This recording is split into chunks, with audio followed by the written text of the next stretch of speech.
Hi, Kelly Renee Miller here, finally bringing to you my comic book review. Now, I know what you may be thinking, and I'm kind of thinking the same thing. This chick said when she bought them that she'd never bought comic books before. How can she review them? Well, I may not be able to speak as to the canonical accuracy or even the strength of how close it is to other iterations of each character. However, I do know good storytelling when I see it, and I know what's exciting, and graphically I can speak to what's going on, and I can tell you whether or not it made me want to buy the next comic, which is, of course, the whole point of a periodic publication. Buy the next issue. So I'm going to begin with, full covers too, going to begin with Hawkeye versus Deadpool. This is the cover that turned my head and made me want to purchase it. As I'm sure you can see there, Hawkeye broken and Deadpool stuck like a pig full of arrows. Hilarious! I thought, gosh, I'd want to check this out. Turns out this is actually the second issue of this one. I need to go and find the first one. Kind of dropped in right into the middle of it. Gist of it is there's trouble in S.H.I.E.L.D. Bum, bum, bum. And there's another character that I hadn't heard of, a lady that's working with, well, a couple of them, but a lady that's working with Clint, and she has the same superpower, unnatural archery accuracy. Let's see, I don't have, I love when they, expletives aren't written, they're used, like, replaced with symbols, and there's a lot of that going on in here, and it makes me laugh very hard. Dun, dun, dun, doo, doo. Kate Bishop is who that is. I was kind of upset when this particular comic was over. I went, you can't leave it there! You have to tell me what happens next! They do. I just don't own that issue.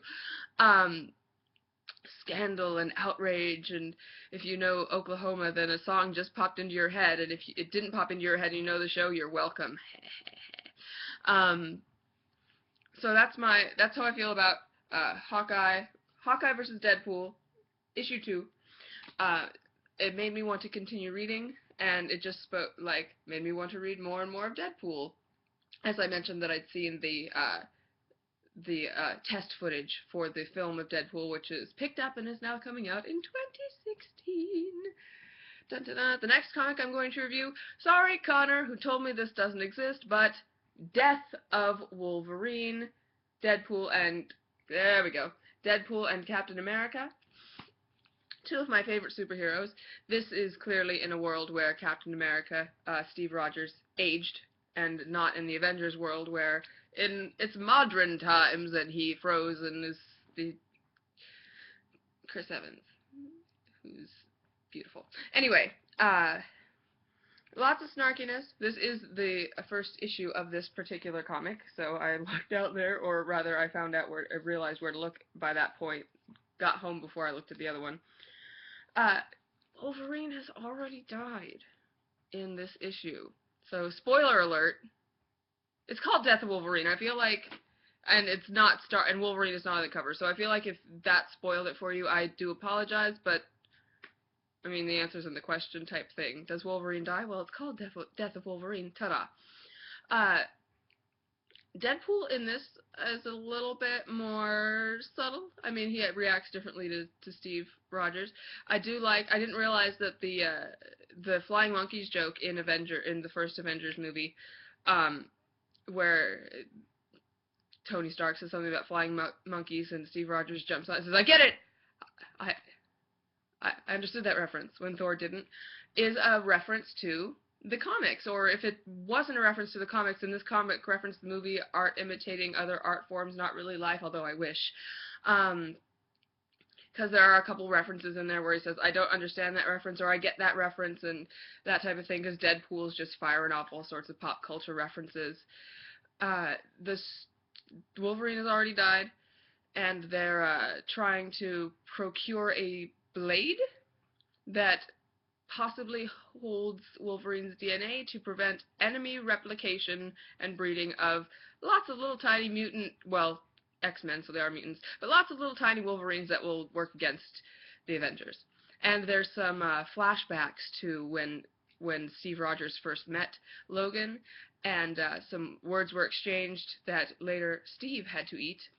And I'll leave that to you to find out what those are. But I was like, oh, this is so juicy. Why can't they do this in the movies? Disney, Fox, work out your differences. Disney, you did it with Warner Brothers for Who Framed Roger Rabbit. Come on, we want to see Logan in the Avengers.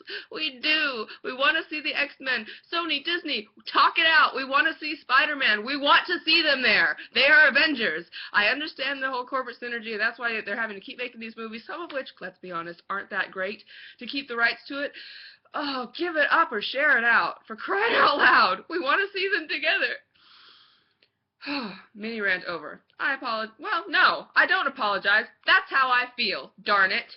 But my mini rant is still over. Finally, Guardians of the Galaxy Edition 1. There are, I discovered from my director and writer that there are many, there's at least 2 or 3 issue 1s of number 1s of Guardians of the Galaxy. And she asked me to let her know once I'd read it if it was the same story from one that she'd read in 2008. I haven't spoken with her about it yet. However, this particular issue was published in 2013. So if you also read and were disappointed with the 2008 Guardians of the Galaxy number 1, this may be the comic for you. I'm a little bit sad. I hate spoilers. I love surprises. So when I'm really good at spoiling things for myself, so spoiling surprises for myself in my life, so some of the only surprises I get are watching a film, and I really want to cut people that spoil things for me, including me a little bit when I spoil this for myself. In this issue, if you are not as big a fan of spoilers, or as big an anti-fan of spoilers as myself, proceed with caution, because it doesn't, some characters meet that have not met yet, and we don't know if they will, but based on the tag at the end of the trailer and the fact that they had the same collector in Guardians of the Galaxy that they had when we last saw the collector in another franchise, we may see that, and that would be awesome. But more importantly than that, we jump right in here and we meet Star-Lord's dad. I have opinions about Star-Lord's dad. I won't say them one way or the other, really, because I don't know where this goes. I have to go on to the next edition. So, in my opinion, worth the read? Yes, all 3, depending on where you are. You might want to start with number 1 of Hawkeye vs. Deadpool, but there's some things that shocked me, and will probably shock you even if you are a big comic, even if you follow these characters and this particular world, because I was astounded. I can't even say it, but it really surprised me. If you want to talk with me about it, then message me privately, and we'll have a discussion. Death of Wolverine. I do recommend. Hate to see Logan go, but it's Logan. There's always light at the end of the tunnel. And it was interesting to see a disharmony amongst the Avengers that does not have to do with fighting. Like, they were mourning somebody, which we don't necessarily see all that often. There's a lot of, like, oh, he was a good soldier and moving on, but most of this is about, they're trying to accomplish something, but it's about, man, like, we can't believe it. This isn't supposed to happen. Much like fans, at least myself, and Connor, feel when we think of Logan, like, no, that's not how it goes with him. And finally, Guardians of the Galaxy, number 1.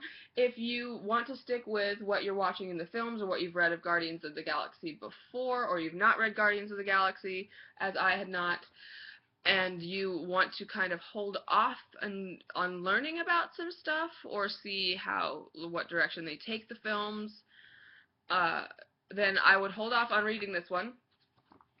But if you are just hungry for information and kind of want to see the perspectives on this, radically similar. They're extremely similar. It's very much the same tone as the movie. So if you enjoyed the movie, you will enjoy this. There's only that little spoiler aspect about, oh, well, I wasn't ready to meet him yet.